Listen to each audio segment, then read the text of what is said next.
News hour morning ಎಡಿಷನ್ಗೆ ಮತ್ತೆ ಸ್ವಾಗತ. ದೆಹಲಿಯಲ್ಲಿ ಮತ್ತೆ ಮೊಳಗ್ತಾ ಇದೆ ರೈತ ಕಹಳೆ. ವಿವಿಧ ಬೇಡಿಕೆ ಈಡೇರಿಕೆಗೆ ರೈತರಿಂದ ದೆಹಲಿ ಚಲೋ ಶುರುವಾಗಿದೆ. ರಾಷ್ಟ್ರ ರಾಜಧಾನಿ ದೆಹಲಿಯಲ್ಲಿ ರೈತರ ಪ್ರತಿಭಟನೆ ಆರಂಭವಾಗ್ತಾ ಇದೆ. ದೆಹಲಿಗೆ ಸಂಪರ್ಕಿಸುವ ಎಲ್ಲ ರಸ್ತೆಗಳನ್ನ ಸಿಮೆಂಟ್ ಬ್ಲಾಕ್ ಹಾಕಿ ರೈತರನ್ನ ತಡೆಯೋದಕ್ಕೆ ಬ್ಲಾಕ್ ಮಾಡಿದ್ದಾರೆ. ಬ್ಯಾರಿಕೇಡ್, ತಂತಿ ಬೇಲಿ ಹಾಕಿದ್ದಾರೆ.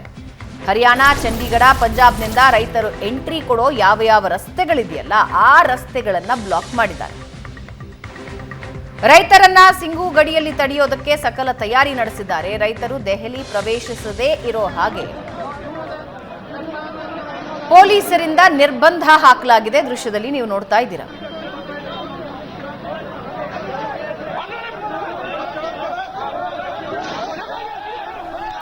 ರೈತ ಕಾನೂನುಗಳ ಜಾರಿ ಸಂದರ್ಭದಲ್ಲೂ ಕೂಡ 3 ಕಾಯ್ದೆಗಳೇನಿದ್ವು ಅವುಗಳ ಜಾರಿ ಸಂದರ್ಭದಲ್ಲೂ ಕೂಡ ಇಂಥ ದೃಶ್ಯಗಳನ್ನೇ ನಾವು ನೋಡಿದ್ವಿ. ಎಲ್ಲ ಕಡೆ ಬ್ಯಾರಿಕೇಡು, ಈ ರೀತಿ ಸಿಮೆಂಟ್ ಬ್ಲಾಕ್ಗಳನ್ನು ಹಾಕಿ. ಈಗ ಎಲೆಕ್ಷನ್ಗೆ 2024ರ ಎಲೆಕ್ಷನ್ಗೆ 2 ತಿಂಗಳಿರೋ ಸಂದರ್ಭದಲ್ಲಿ ಈ ಪ್ರೊಟೆಸ್ಟ್ ಏನು ಹೇಳ್ತಿದೆ? ನಿಶ್ಚಿತವಾಗಿ ಇದಕ್ಕೊಂದು ಪೊಲಿಟಿಕಲ್ ಟಿಂಟ್ ಇದ್ದೇ ಇದೆ.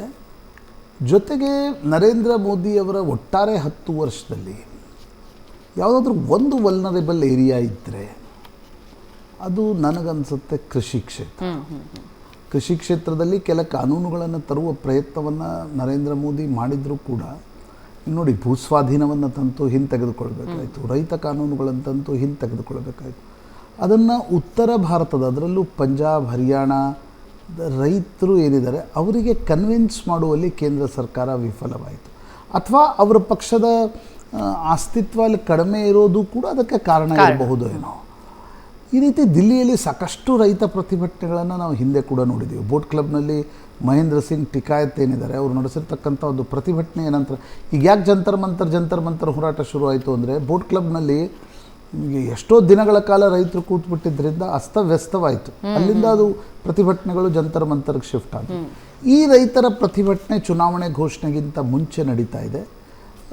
ಇದರ ಒಟ್ಟಾರೆ ಪೊಲಿಟಿಕಲ್ ಇಂಪ್ಯಾಕ್ಟ್ ಏನು, ಇದರ ಒಟ್ಟಾರೆ ಬೇರೆ ರೀತಿಯಾಗಿರ್ತಕ್ಕಂಥ ಇಂಪ್ಯಾಕ್ಟ್ ಎಷ್ಟಿರುತ್ತೆ ಅಂತಕ್ಕಂಥದ್ದು ಲೋಕಸಭಾ ಚುನಾವಣೆಯ ಮೇಲೂ ಕೂಡ ಗಣನೀಯವಾಗಿರ್ತಕ್ಕಂಥ ಪರಿಣಾಮವನ್ನು ಬೀರುತ್ತೆ. ಯಾಕಂದರೆ ಪಂಜಾಬ್ನಲ್ಲಿ ಒಂದು ರೀತಿ BJPಯ ವಿರುದ್ಧ ಆ್ಯಂಟಿ ಸೆಂಟರ್ ಆ್ಯಟಿಟ್ಯೂಡ್ ಜನರಲ್ಲೇ ಜಾಸ್ತಿ ಇದೆ ಸರ್ಕಾರಕ್ಕಿಂತ.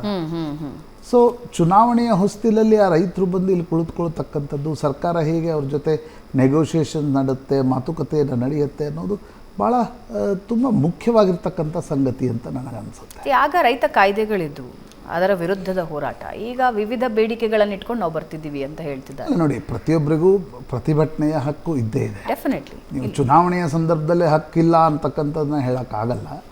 ಬಟ್ ಅದರಲ್ಲಿ ಪಾಲಿಟಿಕ್ಸ್ ಎಷ್ಟಿದೆ ಅಂತಕ್ಕಂಥದ್ದು ಕೂಡ ನೋಡಬೇಕಾಗತ್ತೆ. ನಾನಾಗಲೇ ಹೇಳಿದಂತೆ ಒಂದು ವಲ್ನರೇಬಲ್ ಏರಿಯಾ ಇರ್ತಕ್ಕಂಥದ್ದು ಕೃಷಿ ಕ್ಷೇತ್ರ, ಬೆಲೆ ಏರಿಕೆ, ಇವು ನರೇಂದ್ರ ಮೋದಿ ಅವರ ಕಾಲದಲ್ಲೂ ಸಮಸ್ಯೆ ಬಗೆಹರಿಯದ ಕ್ಷೇತ್ರಗಳು.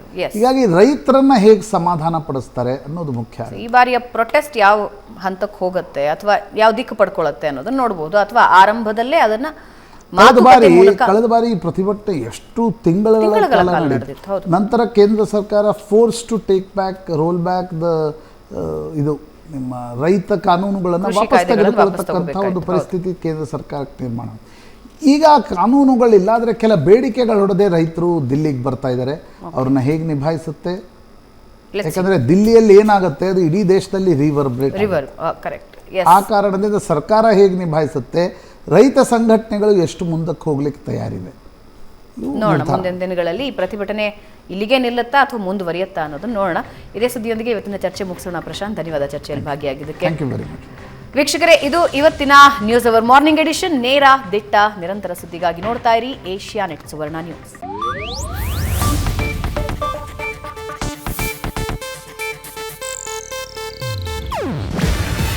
ಇದು ಏಷ್ಯಾನೆಟ್ ನ್ಯೂಸ್ ನೆಟ್ವರ್ಕ್ ಪ್ರಸ್ತುತಿ. ನೀವು ನೋಡ್ತಿದ್ದೀರಾ ಏಷ್ಯಾನೆಟ್ ಸುವರ್ಣ ನ್ಯೂಸ್.